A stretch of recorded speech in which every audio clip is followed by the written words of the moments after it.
on in if you can hear me. I got a few things I'm going to say, then I want to introduce you to a couple people from Tech here this weekend.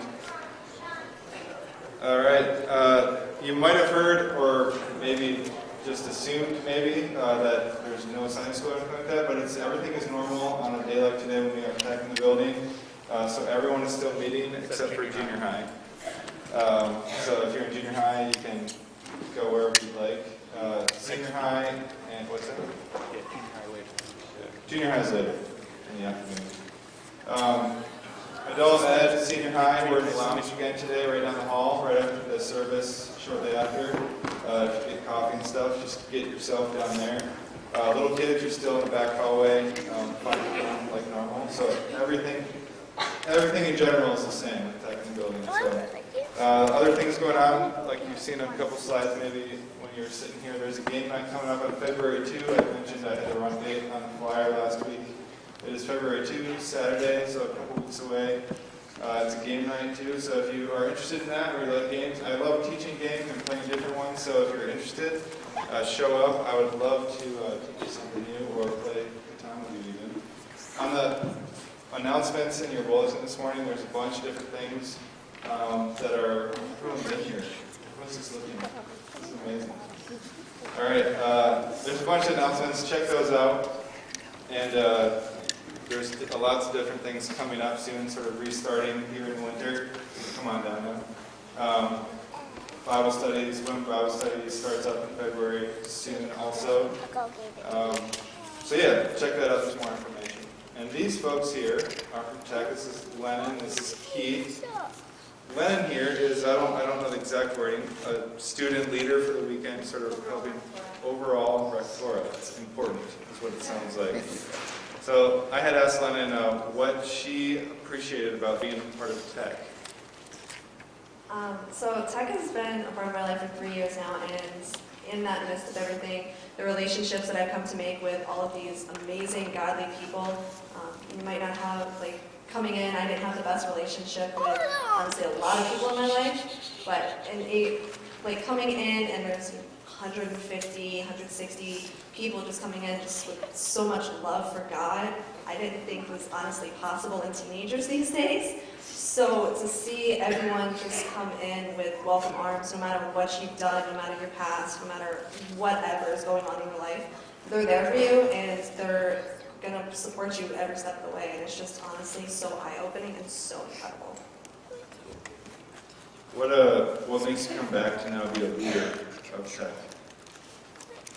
Well, again, the relationships with people. I mean, there's something that I can get out of every single Tech, whether it's a new friend, whether it's a new spiritual aspect. There's just something every single time that my brain's like, oh, that's something I never would have thought of. And God just is seriously working in Tech and with everyone here. And I love to put everything that I invest into Tech because of just the way that everything is run so amazingly by God. Thank you for sharing. Keith here is just an adult. He's just a guy. He wants to say something too. What Tech is student-led, okay? We as adults here and as a council and stuff, we elect the kids that are showing leadership. And we put them in a role, and our role as an adult here is to support them. We found it as sometimes when you hear a story or you hear the gospel from your peers, it hits home a lot better than it does if just us old people would stand up there and give the testimony. And yeah, we do. I'm a spiritual director this weekend, and there's 2 of us. And yes, we have to give 2 talks. But out of the other, basically 9 talks total, it's all given by them. They speak to the kids and the problems that they have and how God helped them overcome it. And that's what we want to do as adults here. We just want to support them and let God do His thing. And it's just amazing what God has done through these kids that we as adults could not do at all. So it's just, and I want to thank you as a church it's just amazing that you allow us to come in here. Basically, from stem to stern, we use your whole church. And it's just an amazing thing that we think that you trust us with that and give us the opportunity to support these kids who then support other kids. And it's just a continual program. And I see some more tech kids sitting over here in your service, so it's just amazing. So we, from the bottom of our hearts, it is hard. It is really hard, and it's amazing. I don't know why, but to get churches to allow us to come in and do this. So, if you know friends and family, we need more churches. So, we do this 4 times a year. And this particular year, we ran short, and you guys took 2 of those spots. It's overwhelming, and a thank you to give to you for letting us do that. Thank you, Keith. Thank you, Lynn. Appreciate it. And yeah, if you have any questions about tech, you can talk to anyone in the Potter family pretty much.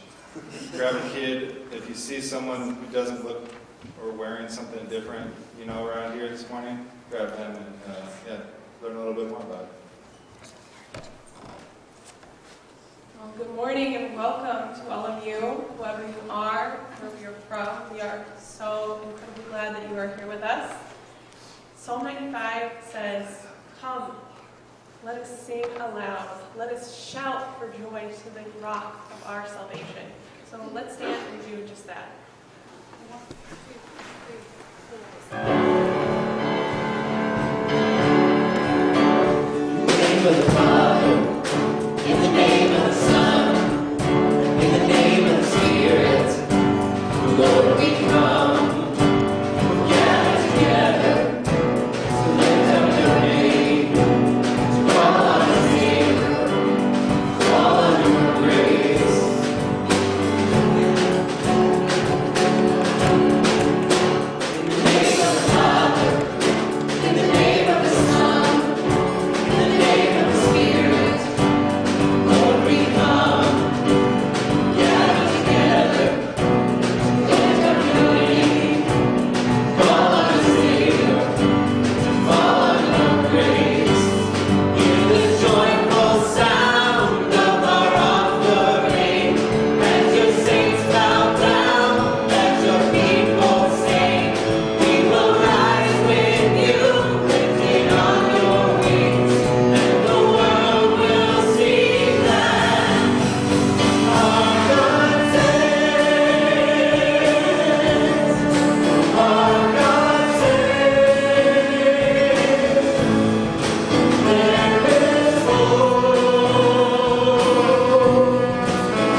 our shield and defender, the ancient of days, pavilion in splendor and girded with praise.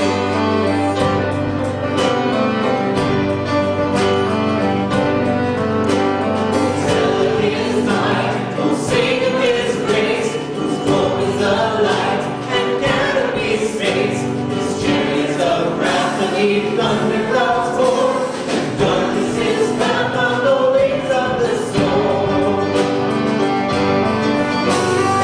You alone are the matchless King. To you alone be all majesty. What glories and wonders, what tongue can recite? Great in the air, shine in the light.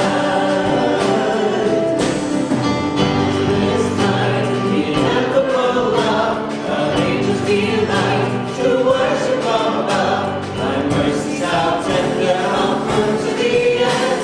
Our Maker, defender, redeemer, and friend. You alone are the matchless King. To you alone be all majesty. What glories and wonders, what tongue can recite? Great in the air, shine in the light. Shine in the light. Shine in the light.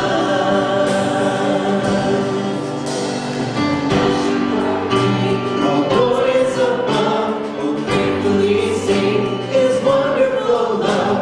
Our shield and defender, the ancient of days, the brilliant in splendor and girded with praise.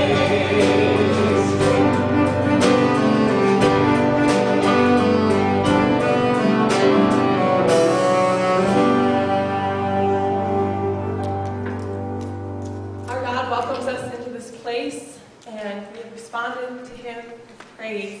So let's turn and greet each other now.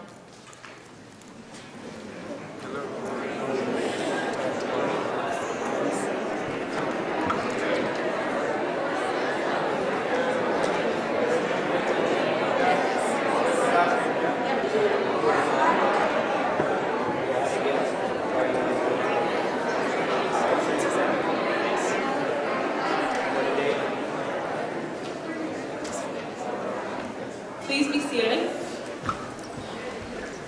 The next song that we're going to sing is called How He Loves. I'm sure it's familiar to a lot of you. And for me, the line that always speaks to me the most is in the second verse, and it says, I don't have time to maintain these regrets when I think about how much He loves us.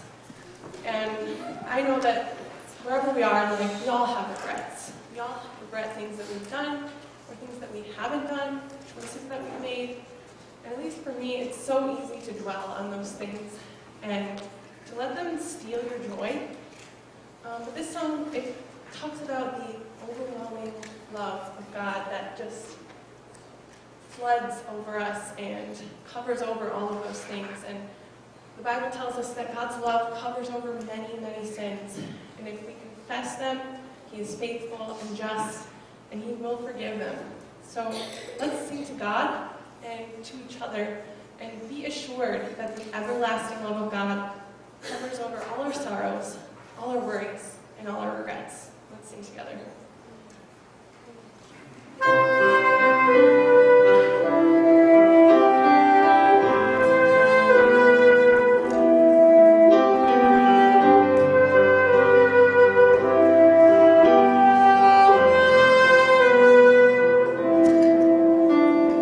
He is jealous for me, lost like a hurricane. I am a tree bending beneath the weight of His wind.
even in spite of everything that we've done, all the ways that we've fallen short, all the ways that we got waylaid, all the ways that we've experienced the troubles of this world, that you love us and you care for us. We pray that you break through in our lives in a new way, like the text said at the beginning, that you show us something new. That you'd speak to us in new ways, that you'd open up the book, the Word, our life to us in a new dimension, like those old storybooks where the things would pop out and we go, wow, maybe we'd be amazed in a new way. We pray that you do that in our own lives, that it become three-dimensional in our lives this morning, today. In Jesus' name we pray. Amen. You might notice I have a bit of a cold this morning. I didn't get a voice modification procedure. I just got a cold. And so I'm kind of recruiting a few people to help me during the service today. And I wonder, actually, Moses, if you'd be able to help pray this morning. That'd be great. I don't do that to visitors, but Moses is a pastor. And then Barb is an elder too. And I want to share a couple things, and then I'll let you know exactly how I want to pray. So, any church of any size has health concerns. We continue to have those in our midst. And we pray for those. Sometimes you remember, sometimes you forget. But they're in the bulletin here.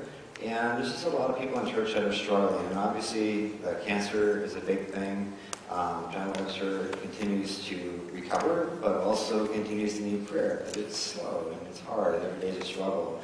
And in particular, I want to highlight Pastor Cisco. Pastor Cisco is a pastor ordained in this church and leads a Sunday afternoon church called Jam. It's kind of a fellowship. It is a fellowship. It's a small group. Many people have dispersed, gone other directions, but it's still a Sunday afternoon thing. And he's been having intestinal problems for a couple of years, and they finally figured out that it was a growth.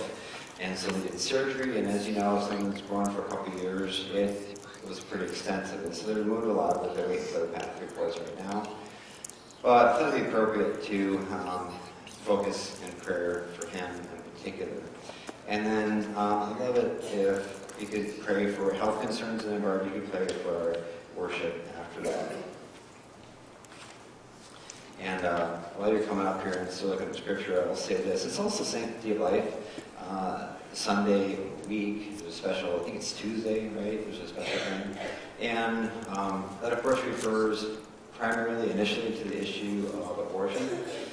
And some of us, I was just talking with somebody this week who was reflecting how for her that would be an absolutely impossible choice. But others of us have gone through that. We've had abortions, and it's a scar. Maybe it's healed. It's something in our past. And we realize maybe in a new way, in a way that most of us don't, how this prayer need is a continual prayer. That God will be with us, and God will give us, as a country and as individuals, as families, churches, a value on life. And since that issue started back in 1972, we've also realized that there's all sorts of life issues that go with it. You can't just focus on one. Although if you're going to do action in one area, that's of course legit. But there's a whole lot of issues of life that are really, really important, whether people are in the womb or whether they're any kind of people anywhere. So we want to pray for that. And I'll just start praying for that, and I'll have you goes on as you guys talk about it. So Father, I thank you for life, and thank you how you are the creator of life, the author of life, and you write upon our lives a story that you want us to live. And I pray that you'd be with us.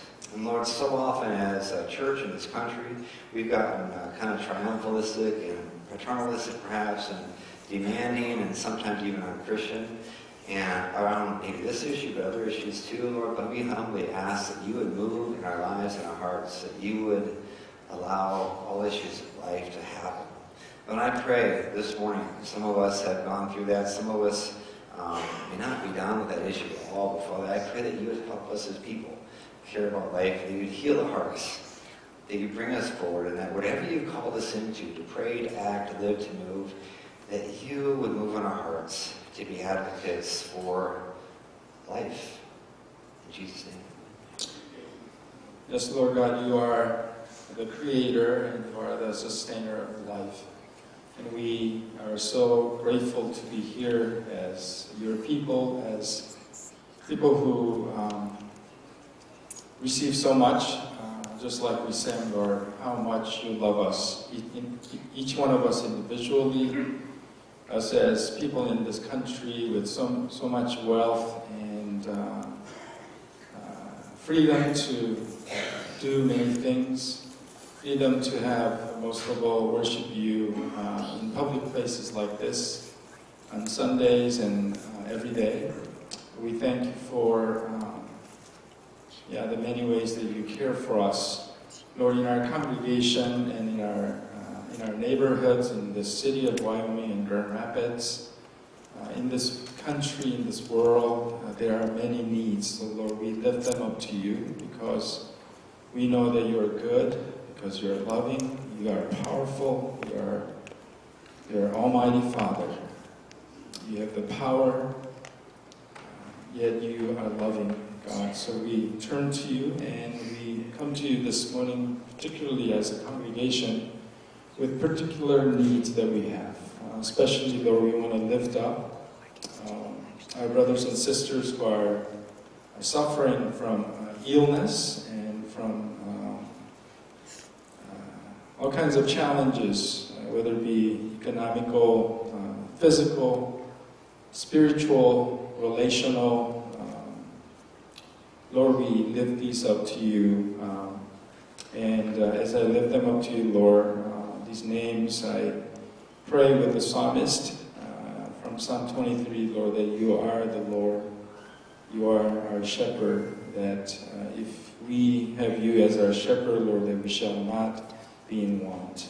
So we pray, Lord, that these people, that you would lead each one to green pastures, that you would lead them and lead us besides quiet waters, that you would restore our soul, that you would guide us in the path of righteousness for your name's sake. And we lift up Roger Cole, Steve Cruz, Marge Williams, Linda Wimoff, Pastor Cisco Gonzalez, Ava and Asher Griffin, Nick and Marie Griffin,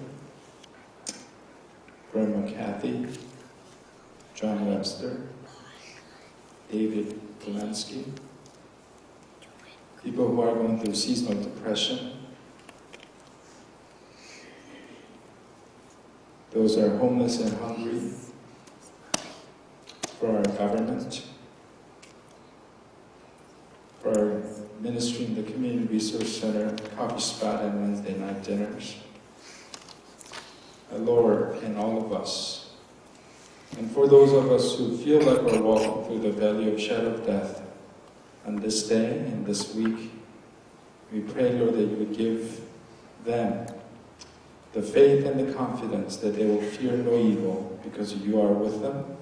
Because you are with them, it's their rod and their staff, that you comfort them. Lord, that you would continue to give us your presence, that we would see your table, setting up before our enemies, that you would anoint us with your oil, that you would make our cups overflow, that your goodness and your love will follow us, that we will trust and believe that all of our days of our lives, that we would always seek and experience to dwell in your presence, in your house, always. Lord, you are beautiful and you are here.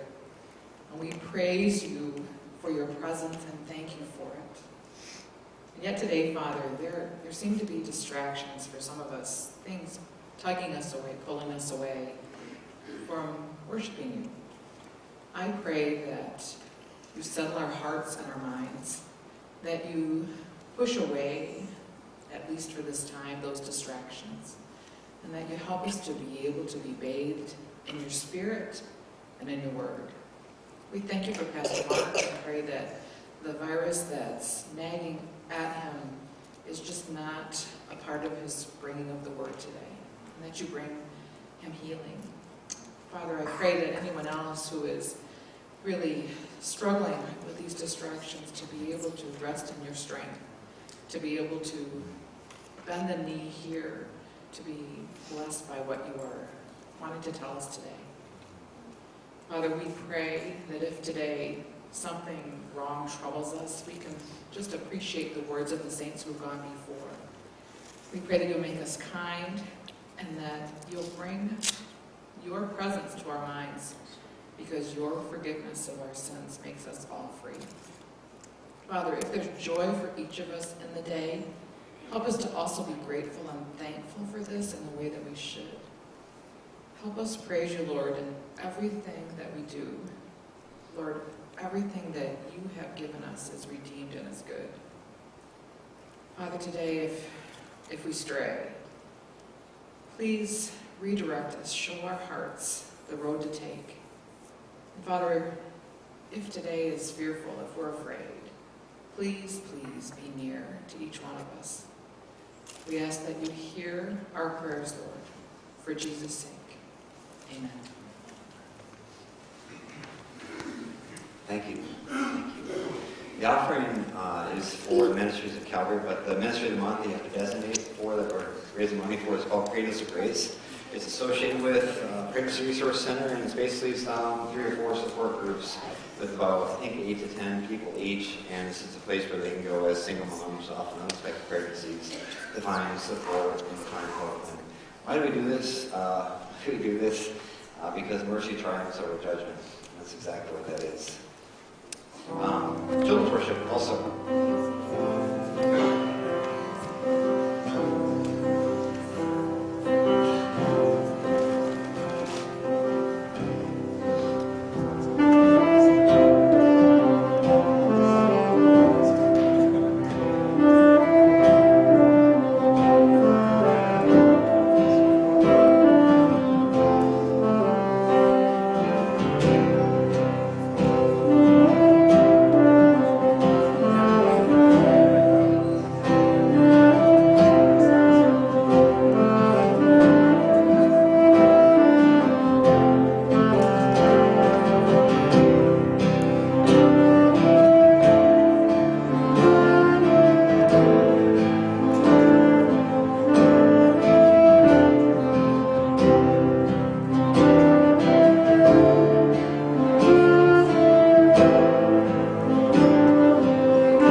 For our sermon series, we are in the story.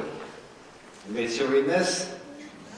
Yeah, right. Thank you. Thank you. There's more copies, and there's more opportunity. We're about halfway through, and like I've said with church, sometimes it's better to be late than not come at all. It's better to start late than not at all. It's great stuff.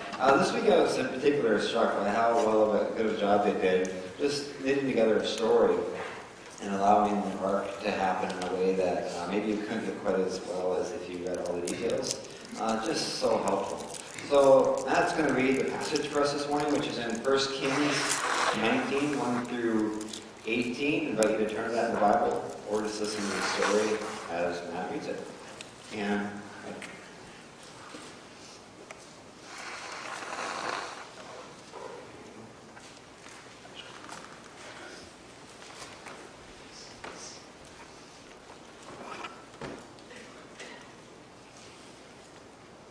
Now Ahab told Jezebel everything Elijah had done, and how he had killed all the prophets with a sword. So Jezebel sent a messenger to Elijah to say, "May the gods deal with me, yet ever so severely, if by this time tomorrow I do not make your life like that of one of them." Elijah was afraid and ran for his life. And when he came to Beersheba in Judah, he left a servant there, while he himself went a day's journey into the desert. He came to a broom tree, sat down under it, and prayed that he might die. "I have had enough, Lord," he said. "Take my life. I am no better than my ancestors." And then he lay down under the tree and fell asleep. All at once an angel touched him and said, "Get up and eat." And he looked around, and there by his head was a cake of bread baked over hot coals and a jar of water. He ate and drank, and then lay down again. The angel of the Lord came back a second time and touched him and said, "Get up and eat, for the journey is too much for you." And then he got up and ate and drank. Strengthened by that food, he traveled 40 days and 40 nights until he reached Horeb, the mountain of God. There he went to a cave and spent the night. And the word of the Lord came to him. "What are you doing here, Elijah?" He replied, "I have been very zealous for the Lord God Almighty. The Israelites have rejected your covenant, broken down your altars, and put your prophets to death with a sword. I am the only one left, and now they are trying to kill me too." The Lord said, "Go out and stand on the mountain in the presence of the Lord, for the Lord is about to pass by." Then a great and powerful wind tore the mountains apart and shattered the rocks before the Lord, and the Lord was not in the wind. And after the wind, there was an earthquake, but the Lord was not in the earthquake. And after the earthquake came a fire, but the Lord was not in the fire. And after the fire came a gentle whisper. When Elijah heard it, he pulled his cloak over his face and went out and stood at the mouth of the cave. And then a voice said to him, "What are you doing here, Elijah?"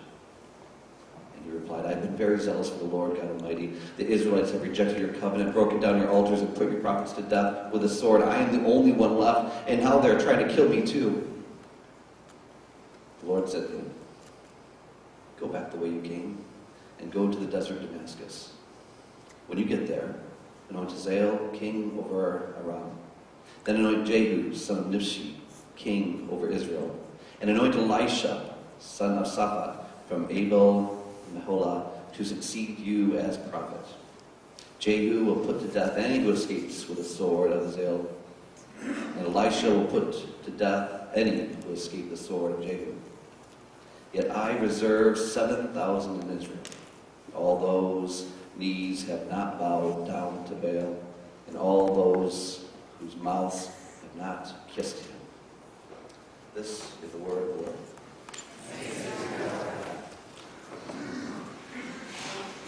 thank you. So I really enjoy helping people. It was a while back when George Heath was still here in town. He talked about the gift of helps, and he says, "I love helping people, and I have the gift of helps." And of course, Don said that the gift of helps is you can't help yourself from helping people. But I love helping people. It's one of the things that God's called me to do, and I really enjoy it. So last night, my daughter and the one who's living with us were getting out of homecoming. We were bringing a couple people home, and we're driving down 36th Street, and you see the situation that happens fairly often around here, where someone is laying down by the side of the road, and you think, did they have a stroke? Did they get hurt? And actually we were gone, but just in front of our house the other day, someone fell down, heat stroke. I'm not sure what was happening. So it kind of was on my mind, and this person was on the snow there, and the lady that was with him was trying to flag people down. So I was like, oh, maybe they're hurt, maybe they need an ambulance, maybe they need a phone. So I swung around and pulled in the driveway that was right there with him, and she said he twisted his ankle, and then pretty quickly she said, Andy's drunk. And sure enough, he was pretty 3 sheets to the wind, as they say. And I did help him afterwards, but I couldn't help. It was kind of funny. I'd like to think I was like laughing with him and not at him, but he asked me, it got funny when he asked me, hey, do you have a smoke? And I said, no, I don't have a smoke. I got $5, I'll get you. I'm like, look, dude, I'm not a store. And he's like, oh, and he flopped back on the snow dramatically. And I was like, this is kind of funny. But, so the girl we were bringing home, I didn't think her parents would appreciate us, picking up some drunk guy on the side of the road, bringing him away with her in the car. So we dropped her off, came back, and he wanted to crawl in the back seat just to get away from it. But anyway, we took him home. And took him to Speedway, actually, where I suppose you could buy some cigarettes. And it was just super friendly. And the whole thing was, like, that's kind of a sweet spot. I like helping people, even if it's kind of on the edges of maybe what's kind of normal experience for many of us. We were going down to South Carolina a while back, and the traffic was getting backed up. And there was a car on the side of the road. And I kind of felt prompted in this case, actually, pretty directly, to pull over and help the guy. And so I pulled up, and sure enough, a muffler had fallen off and hit a few cars, and 2 of the people had stopped. And this guy, his name was Carol, older black guy, name was Carol. And they used to name kids differently, and now they're doing it again, as you might notice. But anyway, his tire on his truck was like wrecked, and he had just had a stroke, and it was his first trip out. He used to be a truck driver, and he was kind of the boss guy. He was standing on the road just flagging down the semis, but he couldn't do what he used to be able to do, so I helped him fix his tire and got him on the road, got the air compressor out. He says, yeah, you sure you've got a lot of tools with you, don't you? I said, well, I drive a 40-year-old camper. So I'm used to taking tools with me. But I really thoroughly enjoy that. And I not only enjoy things like that, but I enjoy the aspect of being a pastor where I get to help people and get to be personally helpful so that people can find new life. I sat down with a guy who was wondering how to help his dad find Jesus, and spent 2 hours with him this week. And I love that pastoral aspect of being a pastor. Not only that, I love that we all, as a church together, we might not be the biggest, fanciest, most amazing church, but God is doing amazing things through us. It's just hanging out at Tech this weekend and seeing the lives of the kids that are touched. And literally, some of our own kids have been, I don't think I can call you guys kids, but some of our own people, let's just say, have just been incredibly touched, and the knowledge of God has gone from here about to here, just having God in their heart, understanding it's a personal relationship. Literally said, this is the best weekend of my life. Some of the kids here have said that. And I love that you guys have been open to having Tech here long before us here. We just started hosting community recovery, and we literally thought about this the other day. I didn't think about this ahead of time. We literally have doubled the amount of people worshiping in this space every week, because there's about as many people on Monday night as there is on Sunday morning. Amazing stuff. And like the guy said, we don't have to do that, but we do, because it's the right thing to do. And mercy always triumphs over judgment. The merciful response of God's people, the merciful response of Jesus always triumphs over judgment. Judgment's there, but mercy triumphs over judgment. However, sometimes you get a little tired, and that's really what this passage is about this morning. Elijah was an incredibly powerful prophet. He was, in fact, the greatest Old Testament prophet there was. He was kind of the head of the prophets. He was the guy who didn't die. He got carried up in a fiery chariot to heaven. When Jesus was at the Mount of Transfiguration, it was Moses and Elijah who were there with him. He was an incredibly powerful person. He had an anointing over the whole nation of Israel. Most of us just have an anointing over our family or maybe something local, our business, school, area of influence. This guy was a national prophet, and he was just one of the greatest Old Testament prophets there was. He was the greatest Old Testament prophet there was, period. However, he's not having the most amazing time of his life right now. And it turns out this is a pattern. I want to say this up front because this is helpful to get into this. The pattern of faithfulness, often we think the pattern of faithfulness is be called, do great things, live long and prosper, right? Be called, be awesome, and be grateful. That's not how the pattern of faithfulness works in this epoch, in this time, between the times of Jesus coming and coming again. The pattern of faithfulness is way more like this. You get called, there's a process of discernment, maybe even a process of saying no for a while, then there's excitement when you say yes, finally there's a beginning, then there's fruit, then there's opposition, and as the enemy comes involved, there's discouragement, and then through that, there's growth and resolution, and God often speaks, and there's renewal, the power of the Spirit, and then fruit, and then this process repeats again and again. This is the process of being called. This is so important for us who's seeking to be faithful, and I'll talk more about that after I go through the text today. So Elijah has a significant problem. He is a powerful prophet, and he lives in a time and an era where things are just going completely south in terms of the nation. I found this, someone had a graphic artist do a really awesome graphic, kind of a comic book thing for their sermon series, and they put it on the internet, so I use it.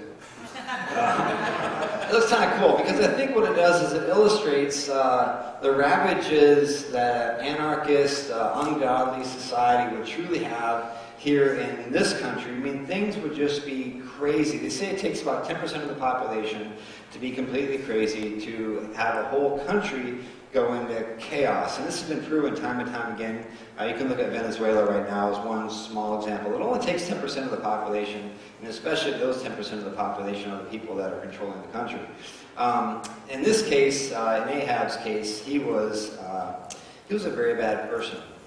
And I think this is helpful because if you think about analogies to your own country, you're always thinking, well, we're part of a country, we're a godly country, but yet out of the middle of our country, there's way other elements that happen. And I don't want to speak too directly to the current political situation, but if you think back to the last 5, 10, 15, 20 years, most of us at one time or another have been in despair over our the national leadership, right? And I think, well, where do these people come from? Well, it turns out they come from our country for the most part, even if, sometimes there's debate about that. You gotta laugh a little bit, right? But people get really discouraged. In our own country, bad things happen, and sometimes bad things happen because of the leadership of the country. It was really bad at the time of Elijah. King Ahab, was one of the rightful heirs of the northern, of the northern kingdom of Israel, so the 10 tribes, and he was one of the rightful heirs. Probably to consolidate his kingdom, he had married the daughter of the Sidonian king named Jezebel, right? And Jezebel is probably pictured as the worst woman in the Old Testament. If anybody doesn't like a woman in ministry, sometimes they're like, you have a Jezebel spirit. Probably not super helpful, but we'll leave that alone, I guess. Jezebel was an ungodly person primarily because she still worshipped the other gods and led King Ahab to worship the other gods of the Sidonians too. And they had Baals, and Asherahs, and they both were completely messed up, right? This is bad. I won't go all the ways to describe it's bad, but some of them, it's a lot of sexual stuff. It's a lot of not worshiping God. It's a lot of sacrificing things that should never be sacrificed. And just as a small thing, in order to believe that, and the way they believed that the crops happened in the spring was to do fertility things related to humans so that this would happen in the earth. It's been completely messed up. Basically, the devil was providing a lot of really innovative ways to sin, and Jezebel led the whole nation of Israel into that. When righteousness doesn't happen, when unrighteousness happens, a lot of really bad things happen in society. And Elijah was in a deep connection with God, very connected with God at this point, and he has to live through this. So imagine you're in a country, you have a national anointed for the whole country, and the whole country is going to, let's just say, pop, like really, really bad. What do? Well, he was faithful. He was absolutely, incredibly faithful in the middle of that circumstance. And a while back, God had said, hey, here's the deal. It's not going to rain, so pray that it doesn't rain. He prayed that it wouldn't rain. It didn't rain for 3 years. God sustained Elijah by a brook for a while. Some birds brought him some meat and bread. And I don't know how that worked. It'd be a little awkward, I guess, but it worked. That dried up. The stream dried up. The birds found something else to do. And then he went down to Sidon and lived with a widow there for a while. And the widow's son, I think, eventually died. He brought it back to life. Might have that story a bit messed up. In any case, he raised some boy from the dead. And great things happened. And then God called him to go back and have a confrontation with King Ahab. And so he did, and this whole thing happened up at Mount Carmel. And this was a great moment of victory. And it really highlights that most of all, Elijah as a prophet was a man of prayer. And that's something that I don't want to lose sight of in this message this morning, that Elijah, most of all, was a man who had a deep connection to God because of his prayer, because he took time out and prayed. This fire came down not when Moses took his staff and hit something, because he didn't have a staff like Moses. This fire came down when he prayed. So he prayed, the stuff got burnt up, and they killed all the priests of Baal and Asherah. Sort of a side note, a little disturbing, but that's what happened.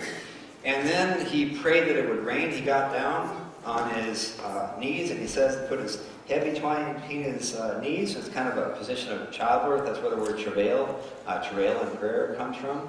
It's like giving birth in prayer. And he sent his servant out a couple times, and finally a cloud happened and it rained. And so Elijah is like in his element, and great things were happening. And he's got the Spirit of the Lord on him. He's got the Spirit of the Lord in him.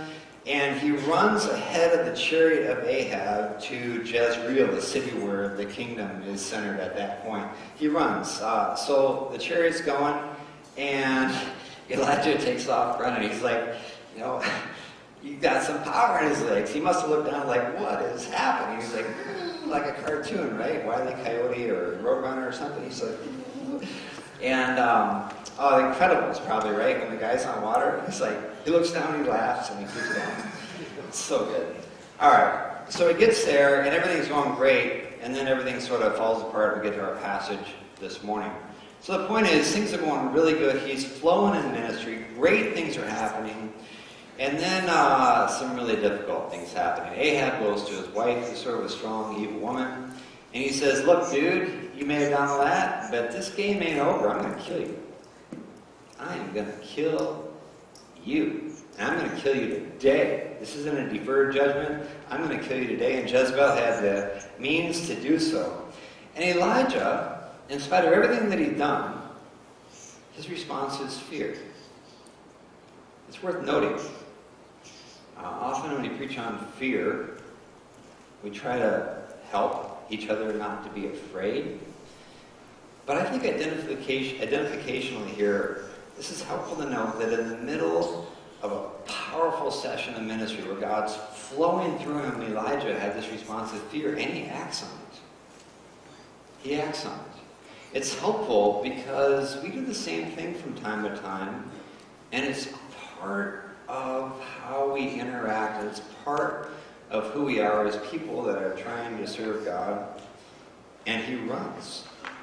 He runs quite a while. I was reading a commentary about this.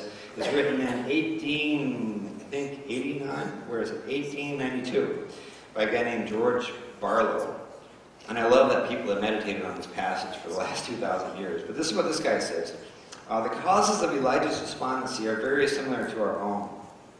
Our physical strength wears out. So when you engage in spiritual work, whether it's fighting temptation or whether it's helping other people, spiritual work takes physical energy, and we just wear out.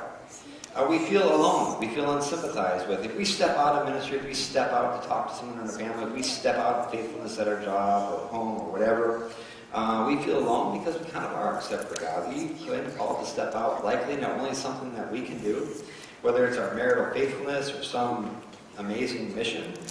Not that marital faithfulness isn't amazing. But we feel alone. And then what happens when your task is done? I have this quite often. I learned how to deal with it initially. What happens when when something amazing happens and God's moving through you and then the service is over or the event's over or the counseling session is over? What do you do when that time of fruitfulness is done? All right, well, the natural thing to do is want the excitement to continue.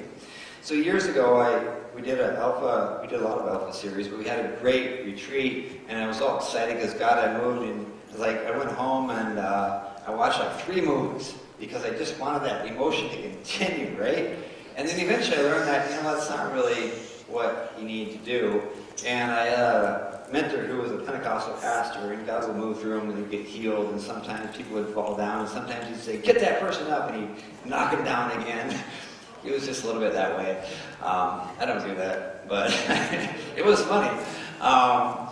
Anyway, he said, you know what you do when ministry's over? You go home and have something to eat and go to bed, But here this thing is, this dynamic happens where God moves powerfully through Elijah, but it's kind of a letdown. What do you do afterwards? And now he's being threatened with his life. And obviously, this result is not what Elijah wanted. He wanted everything to be fixed, and fixed for good. He thought it was going to be, I'm here to confront Ahab. Ahab's going down, right? Jezebel's history, right? And nope. Jezebel's threatening to kill you. But what do you do when you get middling or mixed results? Well, Elijah ran. And then he ran some more. And did some work on where he went here. And if you can see this, which you probably can't, but you can imagine, look it up later if you want. Mount Carmel's here. Jezreel's here. This is where he sprinted ahead of the chariot right there. It's quite a ways, actually. And then he ran from Jezebel in Jezreel. There's a town around there somewhere. He ran from there down to here, down to Beersheba. And there he left his servant. So he ran a long ways away from Jezebel, way to the south of Israel. Left his servant there because he's like, you know what? I'm done.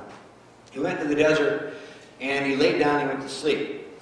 There's something about this where you think you should die because of certain things, but really, you just go to sleep. And you wake up. Then God fed him through an angel. He woke up, went back to sleep. And then, in this passage, it says that he went 40 days and 40 nights. It probably didn't take that long. It's probably an image of fulfillment there. Down to Mount Sinai. And this is sort of a map here. It says it will take 132 hours to walk without stopping. I'm not that good at math, but it's probably not 40 days and 40 nights. It's probably about 12 days, 13 days. But who knows what he did, and who knows if he took the right direction. He didn't have MapQuest or Google. None of us have MapQuest anymore. He didn't have Google. He didn't have the GPS, so who knows where he went. In any case, he took a long road down to Mount Horeb, or Mount Sinai. And here's the important thing. Let me see if I can find the passage. All right. So here this Mount Sinai, Mount Horeb mountain is. And this is, of course, the place where the law was given in the first place to Moses. And you might remember when the law came to Moses, there was a lot of things happening on that mountain. There was fire, there was earthquake, there was a voice, there was probably wind associated with that. A lot of very dramatic things to help the people of Israel understand that he is God and they are not, and they need to follow him. Here, Elijah is on the same mountain, years later, and God asks him, what's been going on? He says, I'm really tired. I'm the only one. It's all messed up. No one's left except me, and they're trying to kill me too. And God says to him, go stand on the mountain in the presence of the Lord, for the Lord is about to pass by. And I think in this case that it would be very legitimate on the same mountain for God to pass by in the same way they did it before, with earthquake, fire, wind, storm. That's not really what happens, but God does that stuff to show him in the way he's not acting this time. There's a great powerful wind that tore the mountains apart. People always wonder why you can't find Mount Sinai. It's right in the Bible. It got tore apart, kind of. Shattered the rocks before the Lord. And then there's an earthquake, and there's a fire. But God's not in any of these things. Now, when I was young, I heard this passage. I often realized, and was taught, and this is true, that what this is teaching us is that God's not always in the dramatic, powerful, amazing, huge things, but God, in fact, is in the still small voice, and we can listen to him, we can hear him. But there's something deeper going on here, I think. And that is that what Elijah was hoping for in this whole passage is a judgment against God's people, especially the bad people. He's hoping for these exact same things to happen to King Ahab, to Queen Jezebel, to all the evil people in Israel. And you know it because he actually supervised the killing of about 800 people who were priests. He's hoping for judgment. He's hoping for massive, powerful judgment. All these dramatic things happen, but God's not in any of them in this case.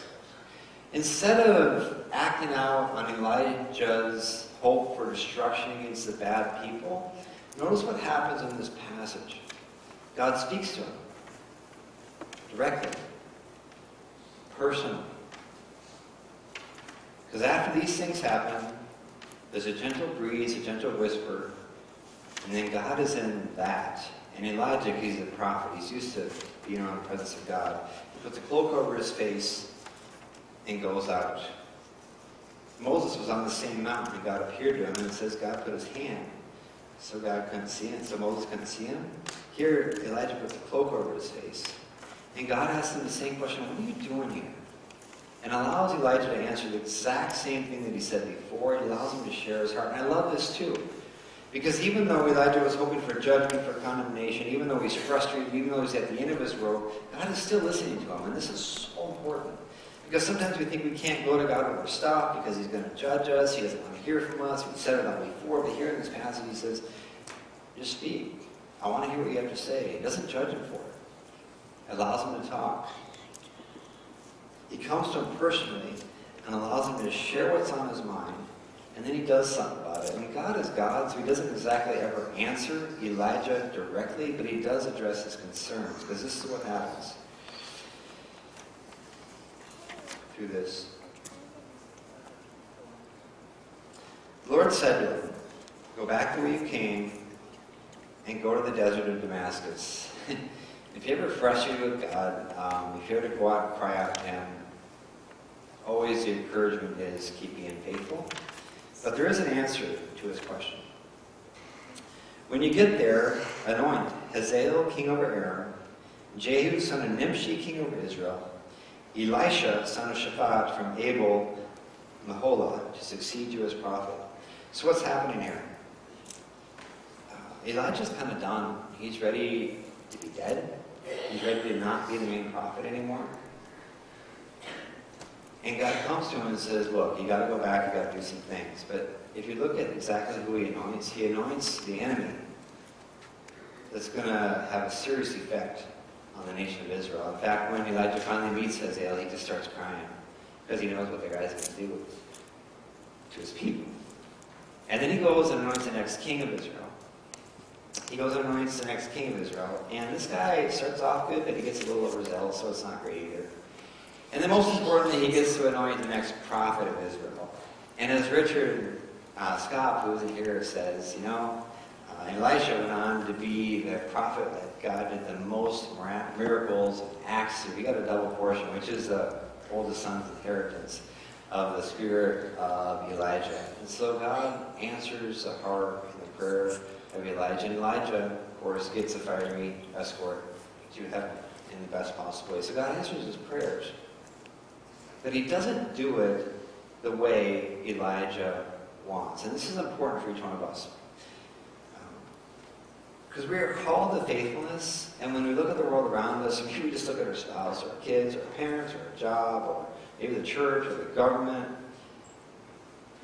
So often we get so frustrated, and sometimes we get so angry because things aren't going the way we want, and it's just so exasperating. And this passage shows us that, look, God isn't probably going to do it the way we want or how we want. But he is willing to hear our heart, and he is willing to address it the way he plans to address it. And it might take longer. It might involve more suffering. It might involve more obedience than we ever planned on. But God will move in our lives, in our families, and in our nation.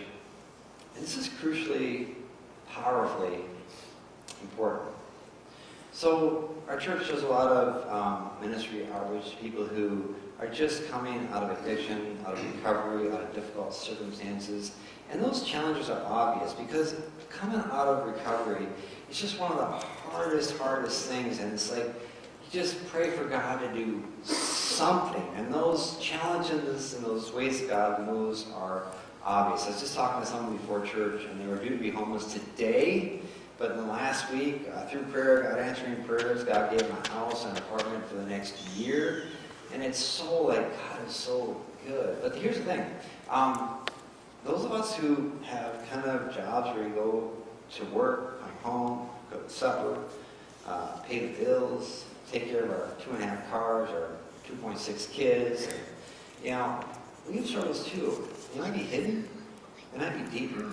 But each one of us has stuff in our lives that just sort of, we deal with on a continual basis, and if we're honest, we cry out to God once in a while and say, God, what's going on here? I'm trying to be faithful. It's difficult, but everybody's against me. No one's for me, and it really hurts. We all got struggles. And in this passage, God says He's going to do something. Might not be what we want, but He is going to do something. And I don't want to talk about the government too much. I honestly don't know if I want to talk about the government at all. But the analogies are pretty straightforward. Things are messed up. They've been messed up for some time. They will be messed up for some time to come. But God is God.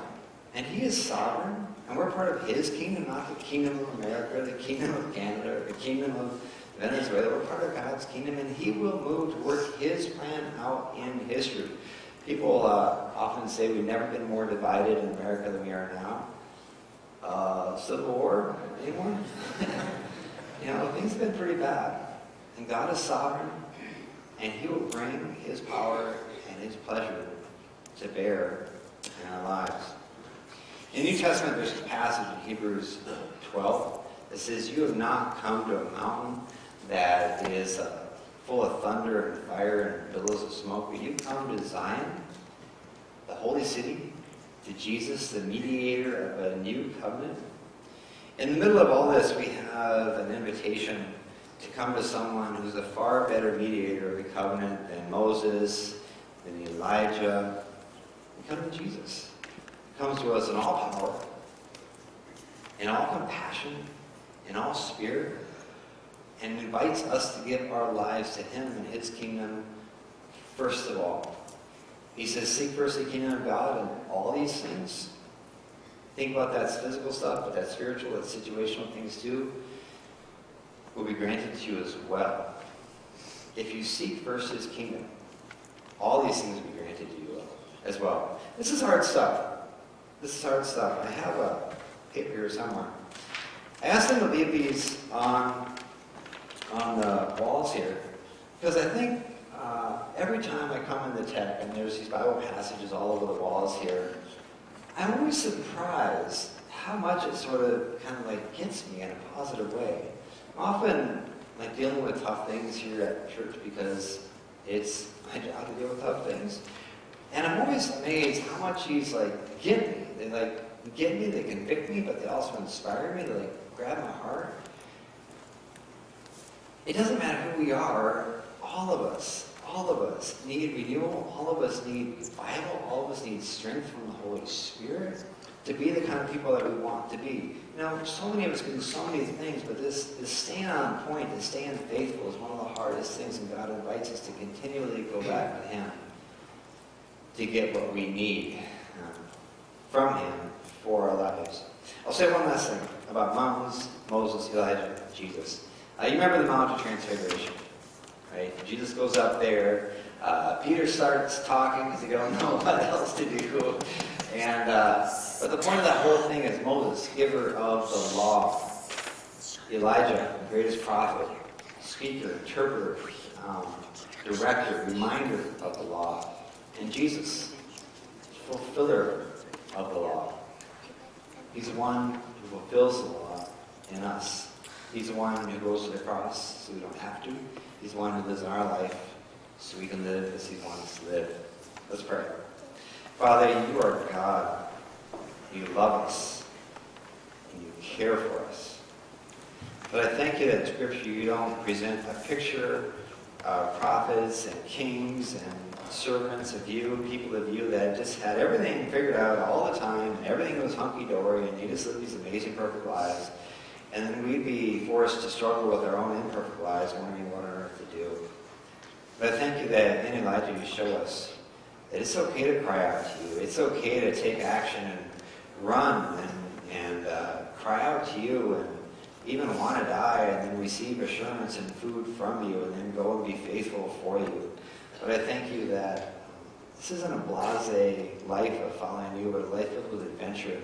We get to be used by you, maybe even get emptied from time to time and then be filled up to be used again.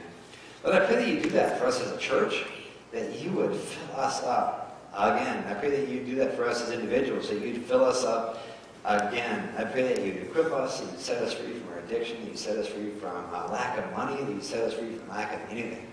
And help us to be the church for the people of God. I don't think we're going to sing this, but these are the days of Elijah in the sense that your Spirit lives in us, works through us to will and to accomplish your purposes in our lives. In Jesus' name we pray. Amen. Let's stand and sing to the true God.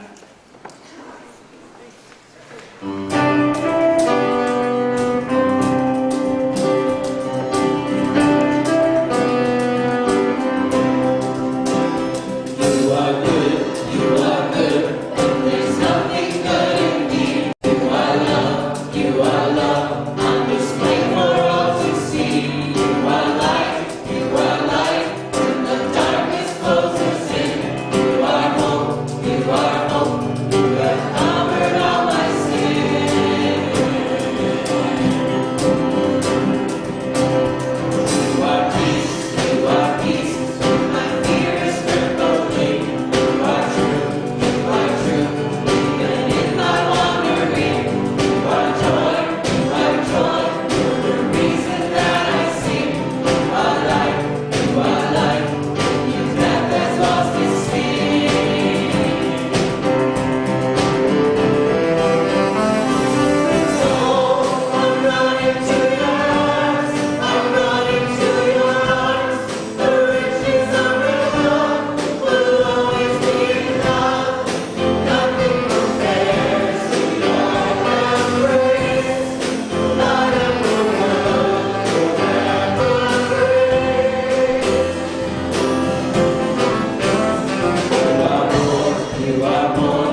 invitation to do just that, to run to the arms of Jesus, wherever he may be, which is everywhere. As John said before church, there is Sunday school afterwards, and I think John is continuing the second installment of his story, Adult Ed. So high school kids will be in the lounge, right? And then actually last week he said it'd be great if more adults join that for the Adult Ed. And of course you can stick around for coffee and hang out. There's prayer service available right here up front. God longs to bless us every day in every way, and these words are a representation of that. May the Lord bless you, and may the Lord keep you. May he make his face to shine upon you and be gracious to you. May he turn his face towards you and give you his peace. Go in God's peace to love and serve the world.